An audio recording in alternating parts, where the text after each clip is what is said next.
আব্বুর সজনে পাতার বড়া খেতে ইচ্ছে করছে দেখে সে বাজার থেকে সজনে পাতার আটি নিয়ে আসছে। সজনে পাতা আটি দিয়ে এনেই বলে আমার জন্য সজনে পাতার বড়া তৈরি করবা। তো আম্মু হচ্ছে ঝটপট তার জন্য সজনে পাতার বড়া তৈরি করছে। স্বামী বলেই কথা, হুকুম দিয়েছে তো করতেই হবে, তার বড়া খেতে ইচ্ছে করছে। সজনে পাতা তরকারি বা ভাজি আম্মুরও খুব পছন্দ, তো আজকে আম্মু বড়া তৈরি করছে, আপনাদের সাথে শেয়ার করছি, আপনাদের ভালো লাগবে। এখানে পেঁয়াজ কুচি, মরিচ কুচি নিয়েছি, তারপর বেসন নিয়েছি, চালের গুঁড়ো নিয়েছি, তারপর হচ্ছে হলুদ গুঁড়ো, লবণ আর নিয়ে আমরা হচ্ছে এখন একটা বাটিতে সজনে পাতাগুলো ছিঁড়ে নিয়ে তারপর একটা বাটিতে নিয়েছি। আপনারা কিন্তু দেখবেন যে সজনে পাতাগুলো খুব তাড়াতাড়ি ঝরে পড়ে, তাই সাথে সাথে আপনারা সজনে পাতার আটি থেকে পাতাগুলো ছিঁড়ে নেবেন, তাহলে ঝরে পড়বে না। তারপর হচ্ছে সবগুলো উপকরণ আমরা একসাথে দিয়ে আমরা মিক্সড করে নিব পাতার সাথে বড়া তৈরি করার জন্য। নানুর বাড়িতে ছোটোবেলায় দেখলাম উঠোনের মধ্যে বড় একটা সজনে পাতার গাছ ছিল। আসলে তখন কিন্তু জানতাম না এই সজনে পাতাগুলো কতটা উপকারী। হ্যাঁ, মাঝে মধ্যে নানু এই সজনে পাতাগুলো ভাজি করতো, পাকোড়া বানাতো, তারপর হচ্ছে তরকারি দিয়ে রান্নাও করতো। সজনে পাতার গুণাগুণ যে এত বেশি তা কিন্তু বড় হয়ে জানতে পেরেছি। তারপর অল্প অল্প পানি দিয়ে আমরা হচ্ছে কী করবো, মিক্সড করে নিব।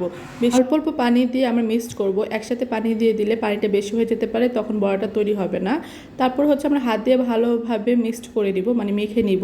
এই যে আমাদের মাখা হয়ে গিয়েছে, আর পাতাটাকে আমরা নরম করে দিয়েছি হাত দিয়ে মেখে। আর তো আমাদের বড়া তৈরি করার জন্য রেডি হয়ে গিয়েছে। এখন আমরা হাত দিয়ে গোল গোল একটা আকারে শেপ দিব। আপনারা যে কোনো আকারে শেপ দিতে পারেন। আমরা গোল গোল আকারে পাতাগুলো দিয়ে আকৃতি তৈরি করব গোল গোল করে।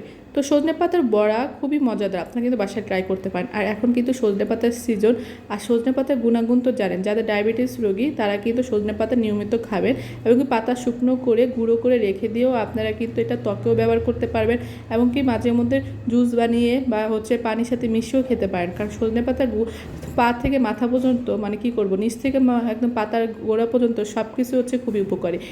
এখন হচ্ছে আমরা গরম তেল বসিয়ে দিয়েছি, আগে তেলটা গরম হয়ে আসছে। এখন একটা একটা করে আমরা বড়া গরম তেলে ছেড়ে দিব, ছেড়ে দিয়ে তারপর হচ্ছে আমরা এপিট ওপিট করে ভেজে নেব। যখন বাদামি কালার হয়ে আসবে, একটু মচমচে হয়ে আসবে, আপনি বুঝতেই পারবেন, যখন আপনি নাড়াচাড়া করবেন তখনই বুঝতে পারবেন যে ভিতরটা হয়েছে কি না। তো হচ্ছে আমরা এপিট ওপিট করে প্রায় 2-3 মিনিটের মতো রান্না করেছি আর কি, ভেজে নিয়েছি। তারপর হচ্ছে আমরা বাদামি কালার হয়ে আসছিলো আর আমরা নামিয়ে ফেলেছি। সজনে পাতার বড়া খুবই মজাদার হয়েছে, আর হচ্ছে আমরা গরম ভাতের সাথে খেয়েছিলাম, খুবই মজাদার লেগেছিল।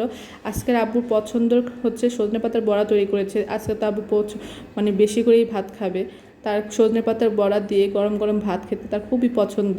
আর সজনে পাতা বড়া আর হচ্ছে সজনে পাতার ভাজি আম্মুরও খুব পছন্দ, আম্মু মাঝে মধ্যে এনে খায়। তো আজকের ভিডিওটা কেমন হয়েছে জানাবেন। আমাদের কাছে কিন্তু সজনে পাতার বড়া খুবই ভালো লেগেছে, আপনারা কিন্তু বাসায় ট্রাই করতে পারেন। আজকের ভিডিও এই পর্যন্তই থাকুক, কালকে আবারও আসবো। তো আল্লাহ হাফেজ, ভালো থাকবেন সবাই।